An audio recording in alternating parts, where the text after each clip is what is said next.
Hi writers, yesterday we spent some time elaborating on written ideas using some thought prompts, using a section from our book, Voices in the Park.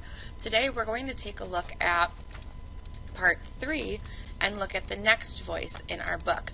So our goal today, I want to teach you that when writers write, when writers want to elaborate on their ideas, in this case the idea is about a character, they can use the thought prompts from Ways to Push Our Thinking. The prompts can help writers to say more, to think more, and then to write more. So here's a list of our thought prompts. You also all now have it in your writing notebook glued in. Before we use these thought prompts to look at section 3, let's recap section 2 from our text. So we're going to take another look at what section 2 had said.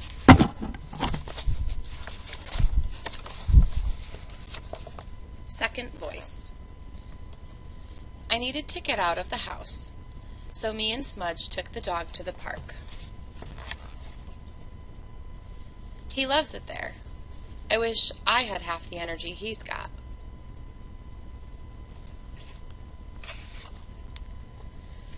I settled on a bench and looked through the paper for a job.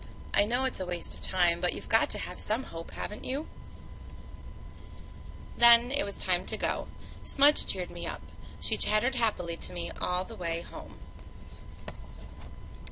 So I have here a sample of a student response that I received yesterday. So what we're going to do is take a look at the student response, and we're going to see if we can use some thought prompts to elaborate on these ideas. So here's what the student wrote. What do you notice about the character? I noticed when he took the dog to the park, he had wished he had half of the energy the dog had. And he looked at the newspaper to look for a job. Then he had to go home, and the dog cheered him up. So let's see if we can find some thought prompts that we can put into this. So some of the thought prompts that we can use to elaborate our writing and our thinking are, in other words, that is, the important thing about this is, as I'm saying this, I realized this is giving me the idea that an example of this is, this shows, and another example of this is, this connects to, I see, the thought I have about this is, to add on, I used to think, but now I think, what surprises me about this is, many think, but I think. So I want to use some of these thought prompts. I want to use this one. As I'm reading this, I'm realizing I'm going to change that.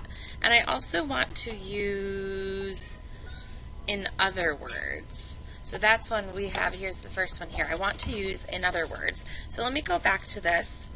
What I want to know is, what are these pieces of evidence leading to? What's the main idea that we're thinking of or that we're trying to communicate? Can we draw a conclusion from this? Or, and how can we use those thought prompts? I had picked out a couple of them to put into this writing. So this is talking about his energy. He's trying to find a job. He doesn't have one right now. And then the dog is cheering him up. So I'm thinking overall, he is probably exhausted and he's probably discouraged or having a hard time. So I'm going to say, I'm going to go underneath this and start a new one. As I'm reading this, I'm realizing the main character must be exhausted and discouraged. And then I can go into the details I picked out here. I noticed when he took the dog to the park, he said he had wished he had half of the energy the dog had. In other words, he is very tired. I'm going to say, to add on, because I have another detail here, he was looking for a job in the newspaper. So he must be having a hard time.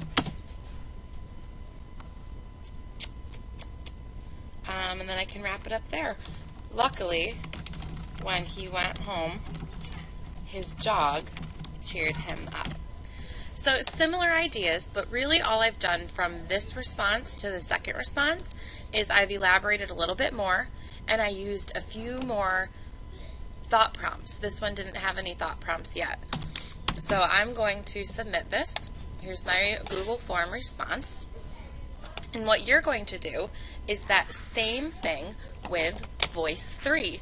So in voice 3 we have a brand new character. So you should not be talking about the female gorilla from the first part.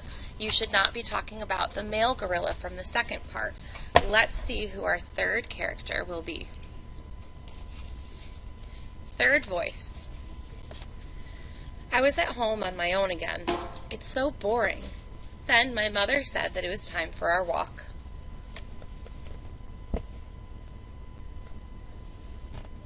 There was a very friendly dog in the park, and Victoria was having a great time. I wished I was. Do you want to come on the slide? A voice asked. It was a girl. Unfortunately, but I went anyways. She was great on the slide. She went really fast. I was amazed.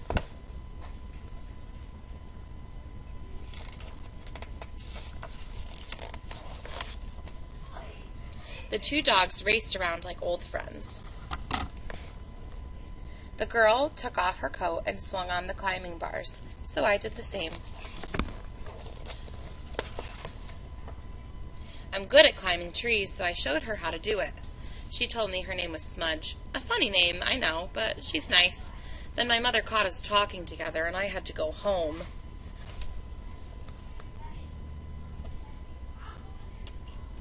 Maybe Smudge will be there next time?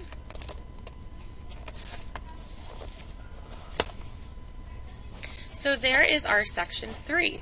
So your job today is going to head to the Google form from our Google Classroom. I want you to tell me your name and tell me, what do you notice about the character? This is the little boy, the son of the first female gorilla. What do you notice about him? What conclusions can you draw? And what thought prompts can you use? Try to use 2, because those thought prompts are a great way to push your thinking and to push your writing, to raise the level of your writing. So as I come around today, I need to see students listening to voice 3 today, and you need to be writing down what you notice about the character in a Google form. Now, don't just write a few notes today, elaborate using your thought prompts. Happy writing!